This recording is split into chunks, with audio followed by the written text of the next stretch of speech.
Hi everyone, today I want to show you a video on how to play chord inversions. And it's a simple concept, but it's really important in learning how to play chords on a piano. In my last video, I showed you some basic chords and how for any given key you can take the notes of the scale and number them. I'm going to play in G major here again. 1, 2, 3, 4, 5, 6, 7. And you can build a note, or you can build a chord rather, on each one of those notes. And I showed you that the four most important chords in pop music are the 1, the 4, the 5, and the 6. Okay, and I showed you a song where we did a progression. There was 1, 5, 6, 4. But you remember that, and I just showed you now how I'm jumping around a lot with my hands, and the progression isn't really very smooth. So that's where inversions come into play. The way inversions work is you can start a chord, and this is a G major chord, and if the lowest note is a G, I'm just doing that 1, 3, 5 thing, this is called root position because the root note of the chord is on the bottom. But if I take that note, that root note, and I switch it from the bottom up to the top, now what we have is first inversion. Okay? So now what we can do is also just take this one, shift it up to the top, and now we've got second inversion. So once again, that's root position,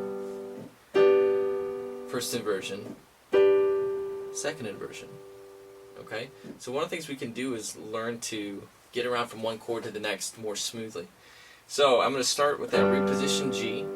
Instead of going to D, E minor, C, I'm going to figure out how to use inversion. So G in root position.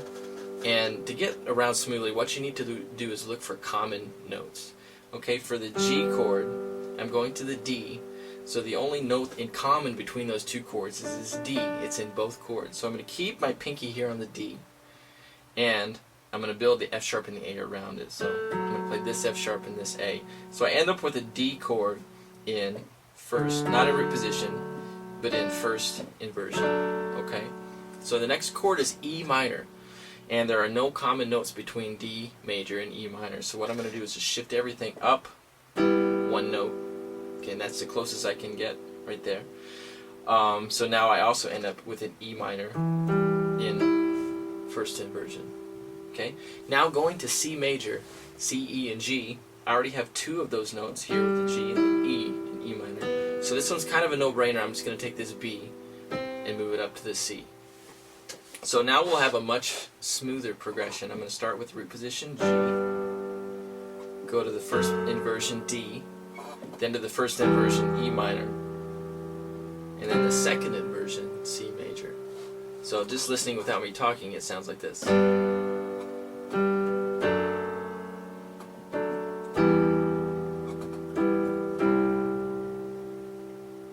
I want to take you to one more example, and this time we're going to start with the first inversion of G instead of root position. So we're going to start here.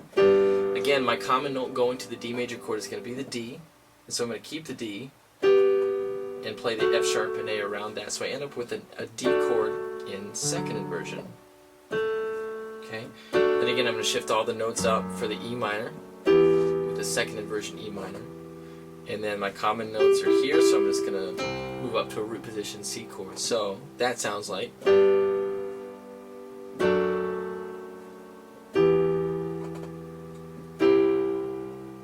So again, you can hear that it's really smooth.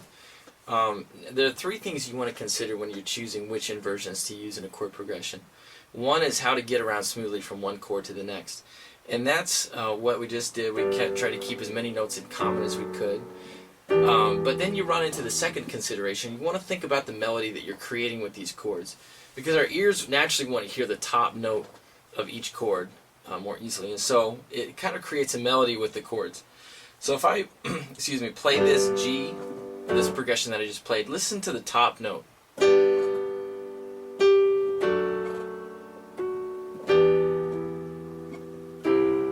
So if I sing it, it sounds like da. Not the most interesting melody. So we want to get around smoothly, but sometimes that creates a melody that's boring. So what we could do is change the inversions based on what we want to sound for the melody. Again, relying on that top note. So you can actually get pretty close to the melody in this song if you think about it, because you can go, you are all I need. So this melody is, and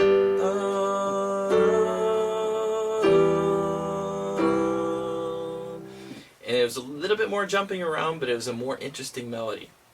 The third thing you want to consider when choosing inversions is the range that you're playing in. If you're not careful, sometimes choosing different inversions can get you into ranges that don't really sound good.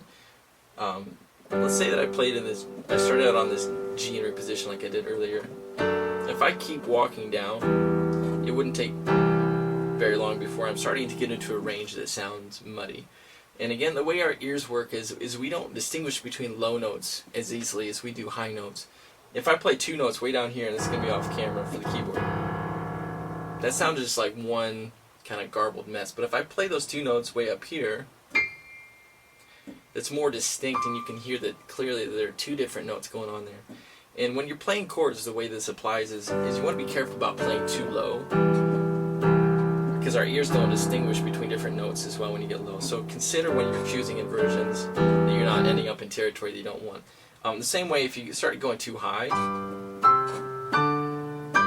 it can start to sound a little bit corny or cheesy, and so you just want to be careful about playing up there. It can sound good for an effect, but you wouldn't want to just live up there.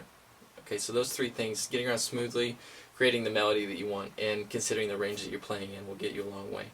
And when you're starting to play with chords, you have to spend a lot of time teaching your fingers how to get from one chord to the next, and taking these three things, the smoothness and the melody and the ranging, into consideration. But as you improve, you'll start to do it automatically, and you'll get to the point where what you play is determined by your ear and what you want to hear. And that's really when you're getting to where you want. Because it's about when you decide what sounds good. It's not about playing by the rules, but it's about knowing how to bend the rules to get the sound that you're after. That's what it's all about. So I hope this video has been helpful to you. If it has been, I invite you to visit my website, www.ourworshipsound.com, and there you can find a link to my free worship album, Draw Me In. You can also follow me on Facebook and Twitter and all that good stuff. So I hope you've enjoyed this. Thank you very much. Have a good one.